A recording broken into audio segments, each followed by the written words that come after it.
Huruf C itu kayaknya huruf yang paling licik deh. Dia tuh kayaknya culas, curang, dan cerdik. Dari bentuknya aja tuh udah kayak bentuk orang yang lagi nunduk, ngendap-ngendap pengen ngelakuin suatu kecurangan gitu. Pertama, huruf C di bahasa Inggris itu suka ngambil kerjaannya huruf S sama K. Misalnya di kata sinema atau sentimeter itu kan jelas-jelas dibacanya aja S harusnya. Terus kata-kata kayak kartun, krokodil itu kan jelas-jelas dibacanya pakai K gitu. Kenapa jadi huruf C yang dapat jobnya? Curang banget. C secara bentuk aja tuh kayak nyontek huruf G gede gitu, cuman dihilangin dikit doang garisnya. Atau nyontek O, cuman dihilangin setengah doang bagian kanan. Atau nyontek bentuk U, kayak cuman diputer ke kanan doang gitu bentuk huruf U. C itu tukang contek men, tukang copy. Makanya di komputer dan laptop itu tombol buat ngopi itu Ctrl C. Terus C itu juga nggak setia sama maknanya. Contoh di film CC itu subtitle, tapi di kendaraan CC itu mesin. Sedangkan di keuangan CC itu credit card. Jadi C itu sebenarnya apa? Yang jelas dong C. Di musik juga nada pertama itu huruf C loh. Do re mi fa sol la si do, do-nya itu C. Ya kok bisa C yang pertama? Huruf pertama kan A dong harusnya, atau minimal D karena do itu depannya D. Dari mana C bisa dapat job itu? Curang banget kan? Terus vitamin C itu katanya sehat, tapi katanya kalau kebanyakan ada resiko gangguan pencernaan. Lah gimana sih katanya vitamin kok bisa bikin sakit? Curang banget. Bahkan chargeran iPhone aja dari yang tadinya colokan iPhone biasa sekarang pindah jadi Type C.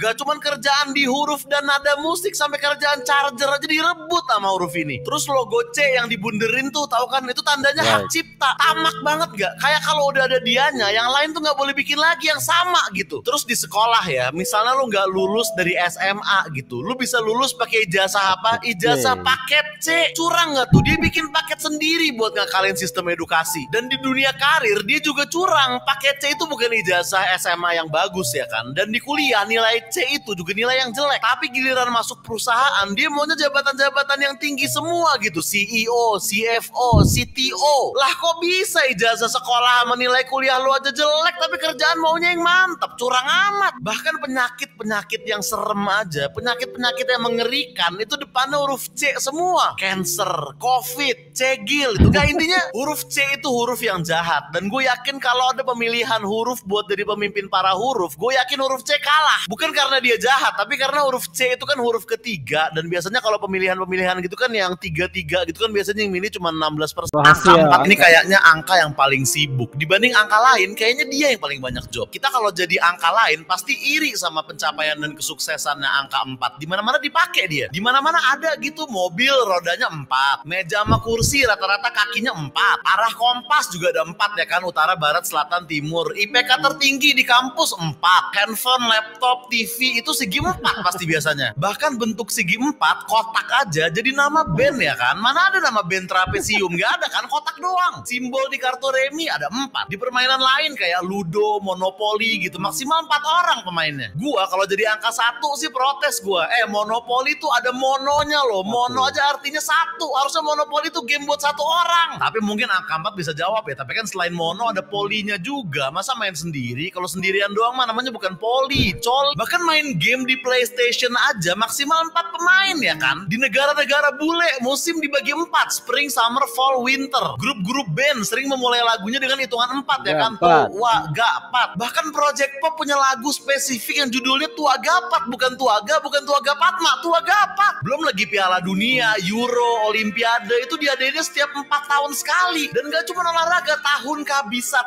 aja muncul cuma 4 tahun sekali. Bahkan ada pepatah yang bilang life begins at 40 itu. Sampai kehidupan aja diurusin sama angka 4. Sampai superhero aja kayak Fantastic Four, Teenage Mutant Ninja Turtle tuh berempat semua. Bahkan golongan darah pada manusia, darah nih itu ada 4 golongan, A, B, AB sama O. Bahkan di jalanan aja ada banyak banget kan perempatan. Bahkan dia kerja juga nggak sebagai angka doang, kadang sebagai kata gitu. Angka 4 tuh banyak dipakai di kata-kata yang nggak berhubungan sama angka kayak tempat, sempat ya kan. Bahkan di bahasa Inggris angka 4 itu namanya for, artinya untuk ya kan, namanya aja ada artinya. Dan cuman for angka dalam bahasa Inggris yang jumlah hurufnya sama kayak angkanya. Angka lain gak ada yang kayak gitu. Walaupun di bahasa Jepang mungkin angka 4 ini yang agak jelek kerjaannya, karena 4 tuh dianggap angka sial di Jepang. Angka 4 itu shi bahasa Jepangnya, dan itu artinya maut kalau nggak salah. Shi di Jepang tuh artinya maut. Kalau sushi itu makanan yang dimakan di rumah sakit dalam bentuk omakase. Huruf Y itu kayaknya huruf yang masih labil. Kayaknya baru puber nih huruf. Dari bentuknya aja tuh bawahnya lurus, lurus terus atasnya bercabang kayak dia nggak tahu mau ke kiri apa ke kanan. Bahkan ke kiri dan kananan juga nggak yang telak kayak huruf T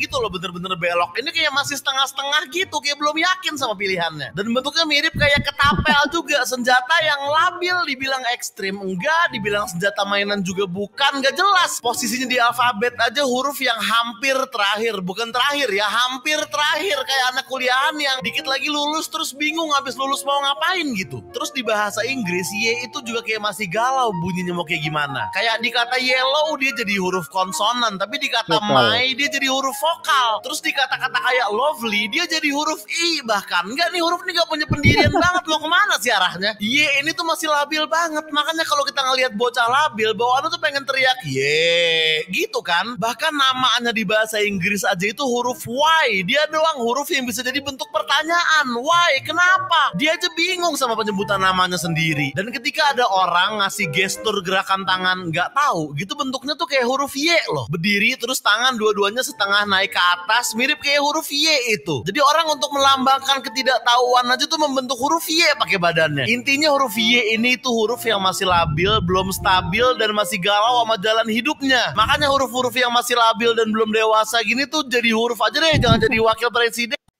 U itu kayaknya huruf yang pemalas tapi jenius. Dia kayak teman sekolah lu yang gak pernah belajar, tapi kalau ujian nilainya 9 terus. Dia kayak temen lu yang gak pernah diet, gak pernah olahraga, tapi badannya bagus-bagus aja gitu. Dan dia kayak teman kuliah lo yang IPK-nya cuman ya 2,3, tapi pas gede gak taunya jadi wakil presiden. Dari bentuknya aja kayak udah malas bikin bentuk gitu. Simple banget, cuman seret begitu doang, gak ribet kayak huruf K atau huruf R gitu. Dia cuman sekali tarik doang terus udah aja gitu. Bahkan huruf U gede sama U kecil juga cuman beda ukuran doang.